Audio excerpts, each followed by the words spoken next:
Today we will read from Ezra chapter 5 and also from Prophet Haggai. What has happened so far? We know that Israel sinned against the Lord, their God. They worshipped other gods. They were rebellious to the Lord, their God. Even though God sent the prophet Jeremiah to them, they would not listen to God. So God led Nebuchadnezzar, who was the emperor of Babylon, the king of Babylon, to march against Israel, against Judah. And Nebuchadnezzar took many people in exile to his own country, Babylon, which is Iraq today. And he burned the temple of God, the temple that Solomon built it. And he took all the things that were within the temples, the treasury of the temple. And all the things within the temple was made of pure gold and silver, and he took all that to his own country. But God, through Jeremiah, said to the Jews that you will stay in Babylon for 70 years. And then God will send the deliverance. And God already chose a man called Cyrus. He was a Persian king. Medes and Persian king. Even before Cyrus was born, God mentioned him by his name and prophesied through Isaiah the prophet that Cyrus will free the people and he will let the Jews go back to their country. According to God's word, after 70 years, Persia marched against Babylonian, and Cyrus and Darius, they became the kings of Persia and Medes that ruled the Babylon and all the kingdoms which were under Babylon. The first thing Cyrus does, and he says to the Jews that you can go back to the country and build the temple of the Lord your God. And the Cyrus took out all the treasure that Nebuchadnezzar has stolen from the house of God, and he gave that to the Jews. Take all that to God's house. And many Jews returned back to their country. And we read mainly two named Zerubbabel, who was a governor of Judah. He was from the lineage of David, and also Joshua. He was the high priest. Both of them, under their leadership, they went to Israel and started building the temple of God. They did not finish. The first thing they built was the altar to offer sacrifice to the Lord their God. And then they laid foundation of the temple. But you see, the moment they started doing God's work, building God's temple, the trouble started. That many Samaritans turned against the Jews and the people living in that part of the world under Rehum, who was the governor of Persia, of that province. So Rehum and his secretary and many people of pagan leaders, they went and sent a letter to king complaining that these Jews are building the city. And they're saying to the Jews that the city of Jerusalem is nothing but troublemaking city. It is a rebellious city. It rebelled against the Babylonians. They rebelled against Caesarians. That if this city is built, king, you will lose the revenue. They will not pay the taxes. And the king told the Samaritan to go to them and stop the work of building the city of Jerusalem. You see, temple wasn't mentioned, just that they would not build the city of Jerusalem or the walls around Jerusalem. But what happened? They stopped building God's house. So all that was there laid was the altar and just the foundation. 16 years gone by. Nothing happened. The people became more lazy. Even the leaders like Zerubbabel and Joshua, even they became lazy. They began to worry about their own houses, their own properties, what they're going to do, what they're going to build, what business they're going to have. And they forgot the house of God, which was most important thing. And God's house was not built yet. For 16 years, God waited. And God waited that somebody will move. And God waited. Nobody moved. Neither Zerubbabel and neither Jeshua the high priest. And neither the people. And this is what happened in the end. God has to rebuke them. God has to shake them up, shake the leaders up from their spiritual sleep. That you're worrying about your own properties. What about the house of God? And this is what we're going to read. Let's read first verse of Ezra chapter 5. Then the prophet Haggai and the prophet Zechariah, the son of Iddo, prophesied unto Jews that were in Judah and Jerusalem in the name of the Lord God of Israel, even unto them. God had to wake it up. Now you see, God at that time sent two prophets, not one but two. He sends Haggai and also Zechariah to shake the people, to wake them up from their spiritual sleep. And we're going to read from Haggai chapter 1 and see what God is saying to them. In the second years of Darius the king, in 6th month, in the first day of the month, came the word of the Lord by Haggai, the prophet, unto Zerubbabel, the son of Shealtiel, governor of Judah, and Jeshua, the son of Joshadek, the high priest, saying, Thus saith the God of hosts, saying, These people say the time is not yet come. Time the Lord's house should be built. They became spiritual lazy. Oh, it's not time yet to build God's house. Plenty of time left.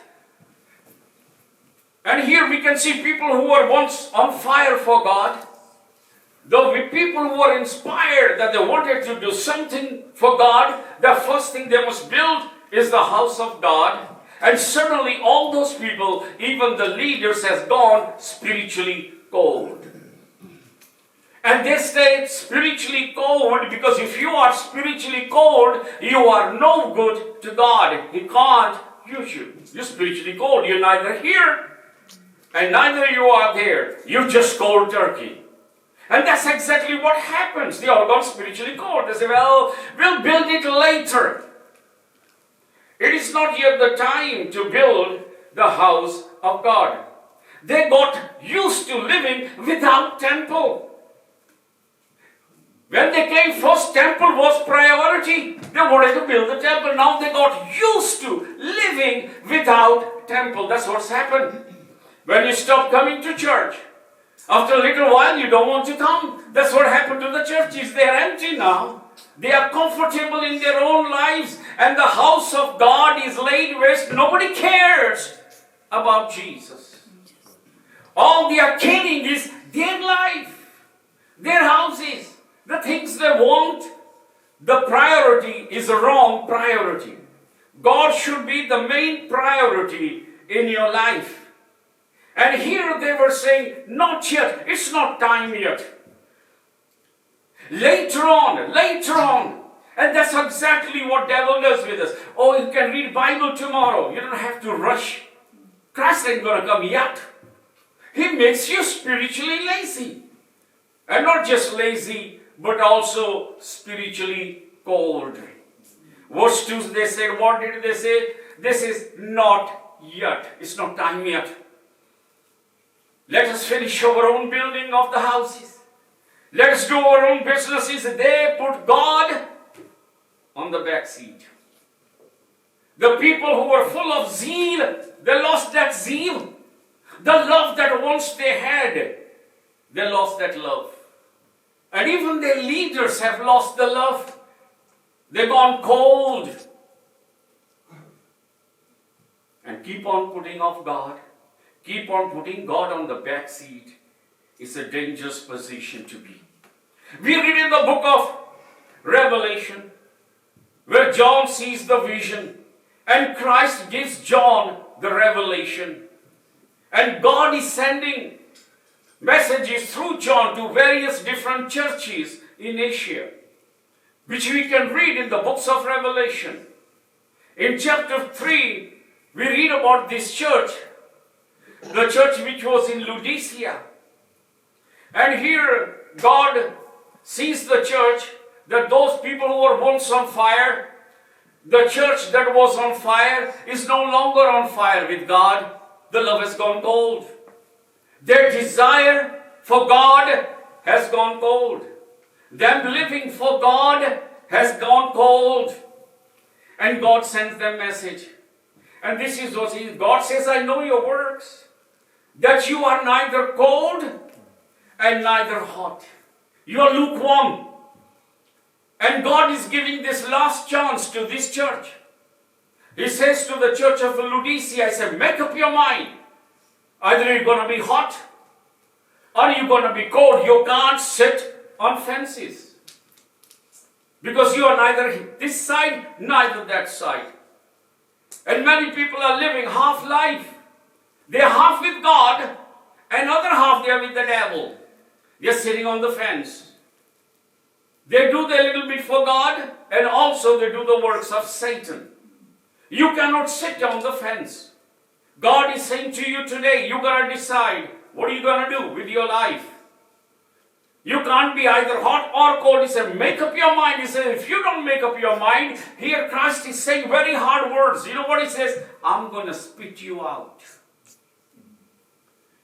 That if you don't decide, these were Holy Spirit people. These were born again believers in the church of Laodicea. But the thing is, they did not let God's Spirit lead them anymore. Not yet. Later on, I believe. Let me get married first, then I'll come to Christ. Not yet. Let me pass my degree in the college, then I'll give my life completely to God. Not yet. Let me enjoy the world a little bit. I'm still young. Let me get a bit older. Then I'll do it. It doesn't work with God. God is not a fool. You can't make fool of God. And that's what they were doing. Not yet. That's what Haggai said, that you people are saying it's not yet time to build God's house. And the church of Laodicea, God told them that make up your mind, otherwise I'm going to throw you out. That's what it meant. I'm going to spit you out. In other words, I'm going to turn my back on you. Remember one thing, that when God turns his back on the person, then know this, that many times God will not turn back to you. He turned back from from Saul, and Saul prayed and everything. God never turned back to him. So God is giving time. He says, don't sit on the fence. He's telling all of you, don't just say, it's long time. Not yet, not yet. Don't say, not yet. This is what God is saying through Haggai, verse 2 again. Thus speaketh the Lord of hosts, saying, these people are saying, the time is not come. The time that the Lord's house should be built. It's not time yet. It's not time yet to go to God's house. Not time yet to give myself to God. It's not time yet to build the temple. God wants all of us to build the temple. The foundation is laid, and that foundation is Jesus. We gotta live our life according to the teaching of Jesus. By doing that, you're building spiritual temple of God. You can't put God off. Verse 3. Then came the word of the Lord by Haggai the priest, saying, is it time for you to dwell in your paneled houses, and this house lay waste? New translation means, God says you're decorating your houses. You're living. The house is built of cedar wood. You're paneling your house with the cedar wood. And cedar wood was used by royalty. The kings built their houses with cedar woods. He says you're building nice houses, nice flats. You're painting, decorating. Oh, there's nothing wrong with that. But your priorities are wrong. He says, you're doing all that. Look at my house. The bricks are all broken. There is nothing there. And 16 years gone by and nobody cared about my house. To build my house, you're just building your lives, just building your lives. Your priorities are wrong. You're living cushy life. And yet your God's house is broken. And nobody bothered about his house. Now therefore, thus saith the Lord, consider your ways. And today God is telling us, wait a minute, don't rush. Look at your life. Look at the choices that you have made. Consider your ways. Where are you going? Where are you heading to? Where is your life that you are living is going to take you? He says, consider your ways. Look what you're doing. You know, sometimes devil blinds us what we are doing. God says, look what are you doing? Look at your life. Where are you heading? Where is your life going to take you? Consider your ways. You've got to make choices. And if you make wrong choice, you'll be damned for eternity. But if you make a right choice, then you will live for eternity. We have to make the decision. We have to consider what we are doing. Where is my life heading to? All these things I'm doing. Where will I be heading to? Hell or heaven? We know God. Nobody has to tell us. Our conscience will tell you. Where are you going? Be honest. Where are you going? Where is your life taking you? He says, consider, look at your ways. That's what God says. Consider your ways. Consider it. Don't let devil fool you, delude you. You know, they're all thinking they're going to heaven. They're all thinking they're going to see their loved ones. No, they ain't. God says, consider your ways. Where are you heading? He said to the Jews, where are you heading? All you're caring is me, me, me. What about God? What about your spiritual state? We live on this earth and we take insurance policies on our houses. If our houses get burnt or goods stolen, the insurance will pay you. We take insurances on car. But what about your spiritual life? What will happen when you die? This is not the only life you're going to live. There's another life. The soul is eternal. And God also offers insurance. He says, if you believe in me, keep my saying, even though you die, you live again. Taking up insurance policy for your soul. Remember, your soul is eternal. Your soul lives forever. This is not the physical life only that we have. We got evidence on this earth that we are not alone on these planets. There is another life on these planets. And that's a spiritual life. There are spirits on these planets. And now we have more and more of evidence that we are not alone. There is another form of life which is not physical, which is spiritual, and which is greater power than human is. How many television programs we have about spirits? People are actually seeing, they are photographing it, filming the things happening. These spiritual powers are doing. That sooner or later even science will have to take notice that there are other beings on this planet, spiritual beings. So you see, Bible is true. This is not the only form. There is a life after this form mixes with the dust of the earth because it came from the dust. Your spirit lives. Your spirit lives. And here God is saying to the Jews, consider your ways through Haggai. God had to wake them. They were going deeper and deeper in spiritual laziness. They could have lost the blessing of God again, gone again in captivity. Because they were drifting away the very first time they went into captivity. because they didn't obey God, because they displeased God, worshipped other gods. And here God is saying, look, you're living in a cushy life. There's nothing wrong in that, providing you got God with you. You're doing all that, you're just worrying about your physical life on this earth. But your spiritual life, you finish. Once you live this physical life, you will go to hell. That's why he says, consider your ways. See where you're going spiritually. You might be physically successful. Your business might be successful. You might be successful on this earth. But spiritually you're still poor, naked, and hungry. That's why, remember prodigal son? He was hungry. When he went to father's house, you can have everything of the world, but your spirit will be, if there is no God, then you are hungry. That hunger spiritual will stay there. So first thing, when he came, what did the father do? Make a food for him.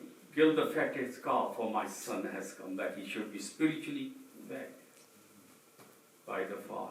He was hungry. In the world, physically you might be full, but spiritually you're zero. You're hungry. So God said, you are living in the house is made of cedar wood paneling. You're paneling your house with this cedar wood, which the royalties use. And yet my house is laid waste, and nobody came.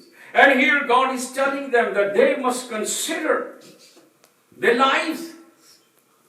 Don't let your living comfortably deceive you. People are so comfortable in this country. God doesn't enter in their hearts. Because comfortable life can make you forget God. You know what David said in the psalm? He says, God, don't give me too much that I forget you. Don't give me too less that I steal. Just give me a hand. And here you see Haggai and the prophet Haggai, and also Zechariah with this prophet Haggai. Later on, the Zechariah gives the prophecies to these people also. And here God is saying, look what's happening to you. How the devil has blinded you. He says to the Jews that because you are not building my house, you know where you are? You are already under my curse. Let's read. Verse 5, now therefore, thus saith the Lord of hosts, consider your ways. You have sown much, bring in little. You work so hard, you sown your field, but it doesn't really grow that much. The crops you bring home is only little, yet you work so hard in the fields. You eat, but you don't have enough. You drink, but you are not filled with drink. You clothe, but there is none warm. And he that earneth wages to put it into the bag with hole. You bring money home, plenty of money home, it doesn't stay in your hands, it just vanishes. I know many people say there's so much money coming in our house, we don't know where it's going. It's a bag of holes. God says, consider, look what's happening to you. And you know why God says? Because you're already now under God's curse. And verse 7 he says again, thus saith the Lord of hosts, consider your ways. Let's look at the verses that Christ tells us in Deuteronomy. And God tells us that how the curses will come upon those who are disobedient to Him. And you can read in Deuteronomy chapter 28, verse 38, 39, and verse 45. Even Leviticus, similar curses. That if you disobey God, this will happen. You'll work hard, but little will come. Money will come, it will be in the bags of holes because you disobey God. That's why God says, look at you, what's happening, consider your ways. King David loved God. Even though King David had his own palace, yet his heart was not at peace. Because the ark of God's covenant was still in the tents, the tabernacle made of tents.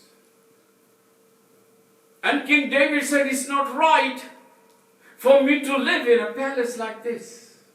And yet, the ark of God is in the tent. The tent is not fit for God's ark. He's a heavenly king. And David called Nathaniel, the prophet of God. And he said to Nathaniel, it is not right. God is living in tent, the ark, and I'm living in this palace. I just don't find peace. That I'm having good life, cushy life, living in a palace, and yet the ark of God is in the tent. That I must build a temple for God, because He's the God and He's the King of all the earth. He should have a royal building for His ark to stay. And Nathan told David, David, whatever is in your heart, do it. David gathered silver, he gathered gold. You can read in the Bible, he really wanted to build God's temple. A temple which would be the wonder of the world. But God sends a message through Nathaniel the prophet. And says to him, King, you will not build the house of God. You fought many battles. But your son, Solomon, will build the temple of God. And we know that when you read in Chronicles also, that how Solomon builded the house, you will see it was magnificent house of God that was built. And you will see that everything within that temple was made of pure, even the walls, pure gold or pure silver. It was one of the wonder of the world, the temple of Solomon. And here we can see David's heart. That though God has given him the kingdom, though David is king living in palace, he has not forgotten God. He worries about God's house. Whereas people at the time of Zerubbabel and Joshua, they've forgotten that the temple of God is laid waste. They were busy in their own lives.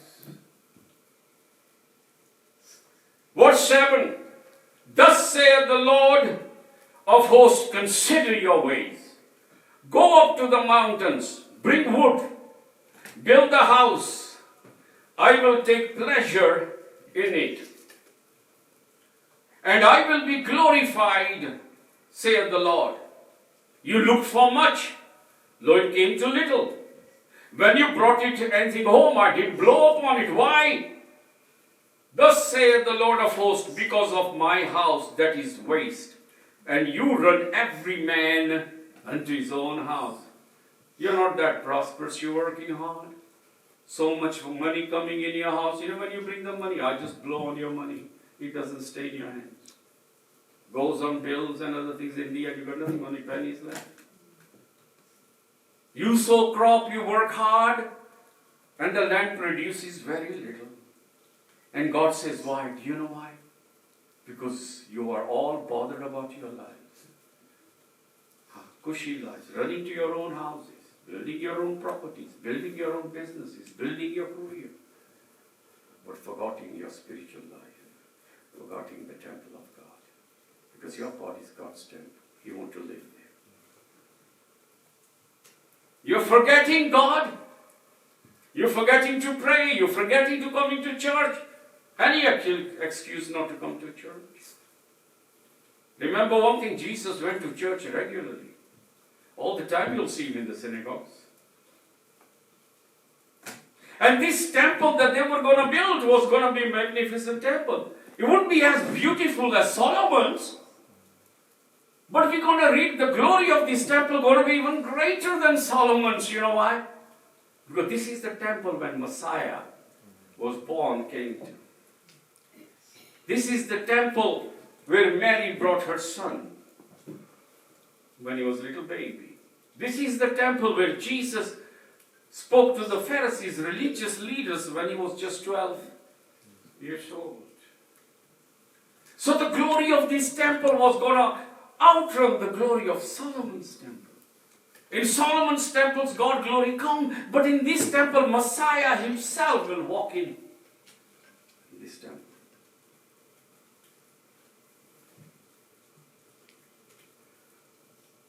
So God says, you bring much and you have little. You're running to your own houses. And nobody cares about my temple. Verse 10. Therefore the heaven over you is straight from dew. The earth is stayed from her fruit, and I call for a drought, famine upon the land, upon the mountains, upon the corns, upon the new wine, upon the oil, upon that which is ground, which the ground bringeth forth, and upon man, upon cattle, upon all the labor of thy hands. And Zerubbabel, son of Shealtiel, Joshua, son of Joshadek, the high priest, with all the remnant of the people, obeyed the voice of the Lord their God, and the words of Haggai the prophet, as the Lord their God has sent him, and the people did fear before the Lord. God knew all they wanted is to be shaken. And here God shakes them through Haggai. And straightway Zerubbabel the governor, Joshua the high priest, and the people, they feared when they heard that message. And straight away they said, that's it. We're going to obey God. We don't care about what the king of Persia said or what anybody else says. We're going to start building God's house. And God liked that because they responded to his message. They were sorry what they've done. They were sorry that they were blinded. They got so busy in their day-to-day life that they forgot God. And they were thankful that God opened their eyes. And straight in the Bible says they obeyed the prophet Haggai. And straight away they started building God's house. Not just the elders, but also ordinary Jews. To get together, to start rebuilding the temple which had been laid waste for all those years. 13. Then spake Haggai, the Lord messenger, in the Lord's message unto the people, saying, I am with you, saith the Lord. And God responded back. God looked at their reaction. They were repentant. They were sorry. The devil blinded them. They wasted those 16 years. When the message came, they responded straight away. Straight away, they started building. This is Haggai, the prophet of Lord. We're going to obey you. We're going to obey what God is saying. We're going to start building the temple no matter what happens. And God was so pleased, and God sends the message through Haggai again. Haggai, tell them, I am with them. Tell them, go ahead, build it, I'm with you. I will not leave you. Then spake, verse 13, Haggai, the Lord's messenger, in the Lord's message unto the people, saying, I am with you, saith the Lord. And the Lord stirred up the spirit of Zerubbabel, and the son of Shealtiel, the governor of Judah, the spirit of Joshua, son of Joshadek, the high priest, and the spirit of all the remnant of the people. They came, did work in the house of the Lord of hosts, their God.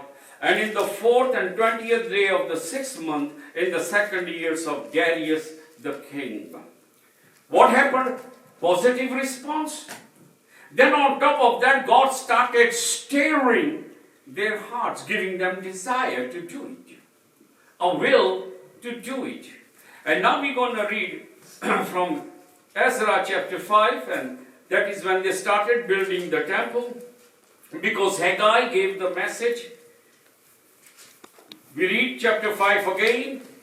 And the prophet Haggai, the prophet, and the Zechariah, the son of Iddo, prophesied unto the Jews that were in Judah, Jerusalem, in the name of the God of Israel, even unto them. Then rose up Zerubbabel, the son of Shealtiel, and Joshua, the son of Josedek, and began to build the house of God, which is at Jerusalem.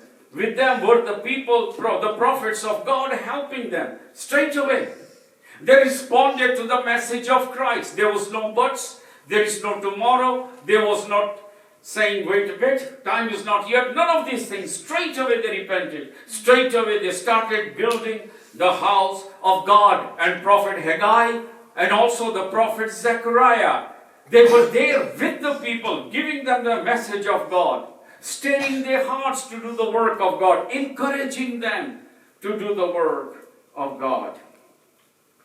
At the same time came to them Techni, the governor on this side the river, and Shethar-bozenai and their companion, said unto them, who has commanded you to build this house and to make up this wall?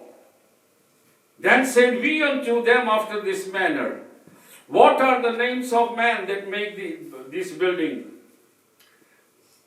And the eyes of their God was upon the elders of the Jews, and they could not cause them to cease, till the matter came to Darius.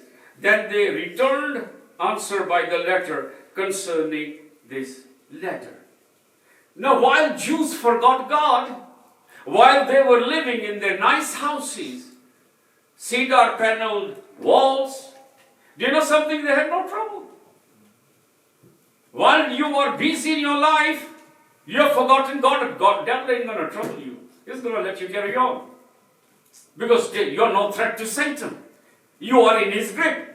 And while they were spiritually lazy, and while they were drifting away, the devil did not trouble them. In fact, they built the house. He let them do what they want. Give them little prosperity. You know, making them think, oh, is God prospering them? Well, it wasn't. And here we see they had no problem. Now when they started building the temple, the trouble straight away starts to stop them building the temple. That's exactly what devil do. When you make up your mind you're going to follow Jesus, when you make up your mind that you're going to have Jesus in your life, you're going to walk according to his laws, when you start praying, reading Bible, go to church, you're going to have a problem. Devil will try to stop you because now you are building the temple of God. But you're in the world, jumping, dancing, oh, you're in his hands. He's got no problem with you. He had no problem with the Jews. All those 16 years, they had no problem. Living happy in their houses. But the moment they said, we're going to obey God, the moment they took the action, not just the word, the action, they started all together, get together, and started putting brick upon brick to build the house of God. Suddenly the trouble comes, and the governor of that province, the Persian governor, Techni, he said, who gave you permission to build this temple? Why are you building this temple? But this time, they are different. They say, we're going to obey our God, we're building the temple of our God, and we're going to keep on building it. Verse 5. But the eye of their God was upon the elders of the Jews. They could not cause them to cease, till the matter came to Darius. Then they returned answer by letter concerning this matter. Now the Techni, the governor, was going to write to the king to find out who gave the Jews the permission to build the temple of God. And while they are waiting for reply, they're going to let Jews carry on with their work of building the temple. But then again, God looked down with mercy upon the elders of the Jews, gave them courage to stand against the enemy and to obey God. Verse 6, the copy of the letter that Techni the governor to this side the river, and Shethar-bozenai and his companion, these are different names, on this side of the river, sent unto Darius the king. They sent a letter unto him, wherein was written this. This is the letter that Techni, the governor of that province, sent the letter to King Darius. And this is the copy of that letter.